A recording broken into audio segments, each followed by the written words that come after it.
Welcome to ఎస్4 media. Jammu కాశ్మీర్లోని పహల్గామ్ ఉగ్రదాడి తర్వాత భారత్ పాకిస్తాన్ మధ్య సరిహద్దు ఉద్రిక్తతలు గంటకు పెరుగుతున్నాయి. పరిస్థితి ఎప్పుడు ఎలా ఉంటుందో ఊహించడం కూడా కష్టమవుతుంది.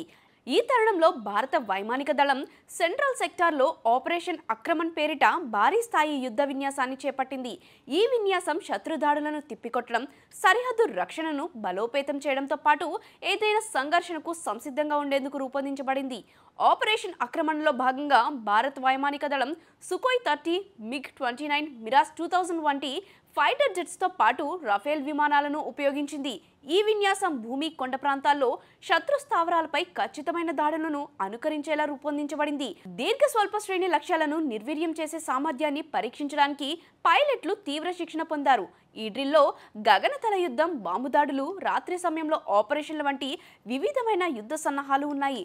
సరిహద్దు రక్షణ బలోపేతం, సెంట్రల్ సెక్టార్, ముఖ్యంగా జమ్మూ కాశ్మీర్, లద్దాఖ్ సరిహద్దు ప్రాంతాలు భారత్ పాకిస్తాన్ మధ్య ఉద్రిక్తతలకు కేంద్రంగా ఉన్నాయి. పహల్గామ్ దాడి తర్వాత పాకిస్తాన్తో కాల్పుల విరమణ ఒప్పందం రద్దు చర్చలు, దౌత్య సంబంధాల ఉపసంహరణ వంటి పరిణామాల నేపథ్యంలో ఈ విన్యాసం మరింత ప్రాధాన్యత సంతరించుకుంది. శత్రు గగనతల దాడులను అడ్డుకోవడం, సరిహద్దు గస్తీని బలోపేతం చేయడం, శత్రు రాడార్ వ్యవస్థలను మోసం చేసే సాంకేతికతలను ఈ విన్యాసంలో పరీక్షించారు. ఈ యుద్ధ విన్యాసం భారత వైమానిక దళం సామర్థ్యాన్ని, ఏ సమయంలోనైనా శత్రుదాడులను ఎదుర్కొనే సంసిద్ధతను ప్రదర్శించింది. రఫేల్ విమానాలు తమ అధునాతన రాడార్ వ్యవస్థలు, లేజర్ గైడెడ్ బాంబులతో ఈ విన్యాసంలో కీలక ఆకర్షణగా నిలిచాయి. అదనంగా ఈ ఆపరేషన్లో భారత నావిక దళం స్థల బలగాలతో సమన్వయం కూడా పరీక్షించబడింది.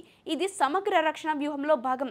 పహల్గామ్ దాడి తర్వాత భారత్ తీసుకున్న కఠిన చర్యలు, ఇండస్ జల ఒప్పందం సస్పెన్షన్, అటారీ వాఘా సరిహద్దు మూసివేత, పాక్ దౌత్యవేత్తల బహిష్కరణ రెండు దేశాల మధ్య ఉద్రిక్తతలను పెంచాయి. ఈ నేపథ్యంలో ఆపరేషన్ అక్రమణ్ భారత్ యొక్క రక్షణ సంసిద్ధతను ప్రపంచానికి సందేశంగా పంపింది. అంతర్జాతీయ సమాజం, ముఖ్యంగా ఐక్య రాష్ట్రాలు, రష్యా వంటి దేశాలు ఈ ఉద్రిక్తతలను తగ్గించేందుకు దౌత్యపరమైన ప్రయత్నాలు చేయాల్సిన అవసరం ఉంది. ఈ యుద్ధ విన్యాసం భారత సైనిక దళాల శక్తిని ప్రదర్శించినప్పటికీ సరిహద్దు శాంతి కోసం దౌత్య చర్యలు కీలకం. భారత్ తన రక్షణ సామర్థ్యాన్ని బలోపేతం చేస్తూనే ఉగ్రవాదాన్ని అరికట్టడానికి అంతర్జాతీయ సహకారాన్ని కోరవచ్చు.